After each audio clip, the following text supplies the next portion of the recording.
Europe 1. Il est 8h33, c'est l'heure de la revue de presse avec Ève Nikos. On vous écoute, ma chère Ève. Bonjour Nikos, bonjour Céline, bonjour à tous. Alors ce matin, dans la presse, il est question d'influence. L'influence des lobbies d'abord, avec les révélations sur le site du Monde sur ces drôles de pratiques de l'entreprise Monsanto pour sauver son fameux glyphosate. En une du Monde papier aussi, comment Coca-Cola, cette fois, influence la recherche scientifique.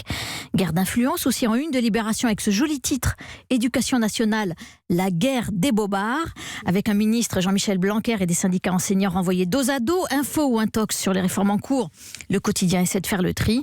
Et puis l'influence enfin des proxénètes sur les prostituées, c'est la une d'aujourd'hui en France, le boom de la prostitution en ligne.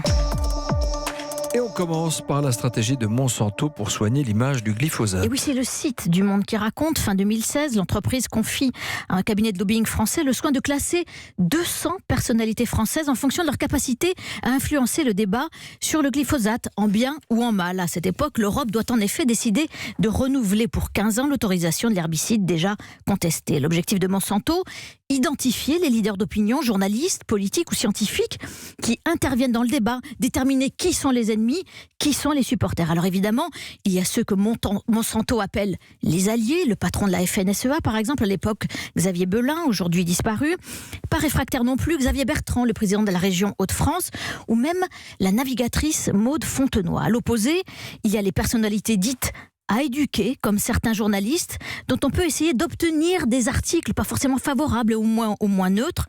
Et puis, il y a ceux à surveiller, comme Ségolène Royal, ministre de l'Environnement à l'époque, ou Marisol Touraine à la Santé, jugée hostile. Il faut isoler leur voix, les mettre à l'écart. Alors ce qui est drôle, c'est de regarder aujourd'hui le résultat de cette guerre d'influence, pas bien efficace puisqu'on sait maintenant, le glyphosate a été renouvelé pour 5 ans seulement et non pas pour 15 comme l'espérait Monsanto. Aucune stratégie pour la firme Coca-Cola. Au contraire, une autre stratégie. Le Monde raconte que l'entreprise américaine a dépensé 8 millions d'euros depuis 2010, 8 millions pour financer des études scientifiques françaises. 18 professionnels de santé français ont reçu de l'argent de l'entreprise, 157 000 euros au total. Dans le lot, une psychologue de l'INRA qui a rédigé pour 2 000 euros un article sur le rapport entre la consommation de boissons sucrées et le poids. Et elle conclut, il n'y a pas nécessairement un lien. Ou un ancien chef du service nutrition de l'Hôtel Dieu, à qui la firme américaine a demandé une étude, non pas sur son produit, mais sur la déshydratation des ados. Voyons. Donc c'est du lobbying par tous les moyens. Voilà. Alors il y en a qui aimeraient avoir beaucoup plus d'influence. Et oui, là on parle des élections européennes, et c'est le Figaro qui fait sa une sur les partis nationalistes européens qui espèrent bien avoir plus de poids dans le futur Parlement. Jusqu'à présent, ces partis militaient contre l'euro, contre l'Europe, mais le Brexit a changé la donne. Maintenant, ils veulent peser de l'intérieur, écrit le journal. Orban en Hongrie, Marine Le Pen en France ou Matteo Salvini en Italie pourraient obtenir jusqu'à 180 sièges, c'est-à-dire un quart de l'hémicycle, raconte le Figaro.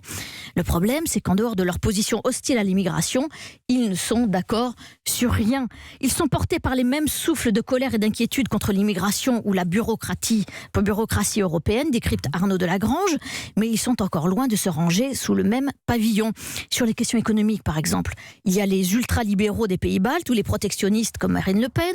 Côté de diplomatie, il y a les pro-américains et puis les pro-américains ou les pro-russes. Sur le plan des mœurs, il y a les ultra-conservateurs ou ceux pour qui la religion n'a aucune importance. Bref, c'est une mosaïque d'une incroyable complexité, difficile de peser quand on est divisé.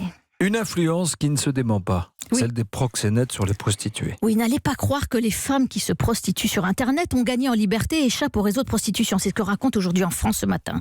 Et c'est vrai, pour la première fois en 2018, plus de la moitié des réseaux démantelés opèrent exclusivement sur Internet. Les filles ne sont plus dans la rue, mais elles louent des appartements sur Airbnb ou Le Bon Coin, en banlieue parisienne ou autour des grandes métropoles, une semaine ou un mois, seules ou à plusieurs. Elles déménagent régulièrement, non pas pour échapper à la police, mais pour renouveler la clientèle. Un commissaire divisionnaire raconte même, certains proxénètes réalisent des études de marché avant d'installer leurs prostituées à une adresse. Et le business est toujours aussi juteux. Un réseau moyen de 6 à 8 victimes prostituées génère un chiffre d'affaires moyen de 2 millions d'euros par an.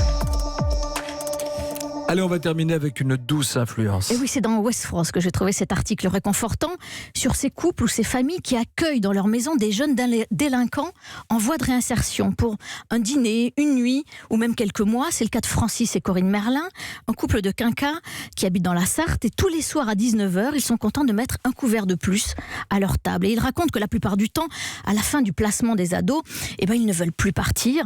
Alors bien sûr, c'est pas toujours rose, il y a de la drogue, des fugues, des crises parfois, mais Francis sourit.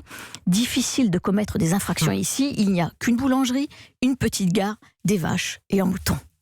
C'était la revue de presse avec vous, Ève Roger. Merci beaucoup.